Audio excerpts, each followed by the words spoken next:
Hi friends, అందరూ బాగుండారా? నేనైతే చాలా బాగున్నాను ఫ్రెండ్స్. ఈరోజు మీ అందరితో పాటు ఒక టిప్ అయితే చెప్తానండి. ఇది అందరికీ కూడా యూజ్ అవుతుంది అనమాట. ఏంటి అక్కడ టిప్ అని చెప్తున్నావు, ఏదో చూపిస్తున్నావు అనుకుంటున్నారా? సో ఇందులోనే ఉందండి.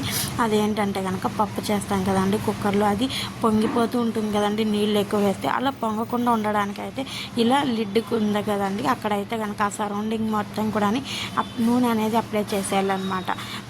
కర్రీకి వేస్తాం కదండి, ఆ ఆయిల్ అనేది అప్లై చేసామంటే పొంగకుండా ఉంటుంది. నేను మీకు రియల్గా కూడా చూపిస్తాను చూడండి కావాలంటే కూడా. సో అప్లై చేశాను కదా, కనిపిస్తుంది కదా, వేలు కూడా ఆయిల్గా ఉంది కదా. సో నమ్మరేమో మీరు. సో ఇలా నాకు ఎప్పుడన్నా చేయనియండి, కొద్దిగా వాటర్ వేసి బాయిల్ చేసేదాన్ని అనమాట. పొంగిపోతూనే ఉంటుంది, ఆ కొద్దిగా అయినా కూడా పొంగిపోయేదన్నమాట. సో చూసారా ఇప్పుడు రియల్గా విజిల్స్ వచ్చినాయి. అస్సలు పొంగలేదండి, నిజంగానే చెప్తున్నాను. గ్యాస్ చుట్టుపక్కల గోడ మొత్తం పడిపోయేదన్నమాట అలా విజిల్స్ వచ్చినప్పుడు. నీళ్ళన్నీ చిమ్మేస్తుంటుంది అనమాట. సో నాకు ఇప్పుడైతే చాలా హ్యాపీ అనిపించింది. ఈ యొక్క టిప్ మీకు ఎంతమందికి యూజ్ అవుతుందో, లేదా మీ అందరికీ ముందే తెలుసా, లేదా ఇప్పుడే తెలుసుకుంటున్నారా అనేది కూడా కామెంట్స్లో షేర్ చేయండి ఫ్రెండ్స్. ఓకేనా? ఇది మీకు నచ్చిందని అనుకుంటున్నాను. నచ్చితే కనుక లైక్ చేయండి, షేర్ చేయండి, అలాగే సబ్స్క్రైబ్ చేసుకోవడం మాత్రం మర్చిపోకండి.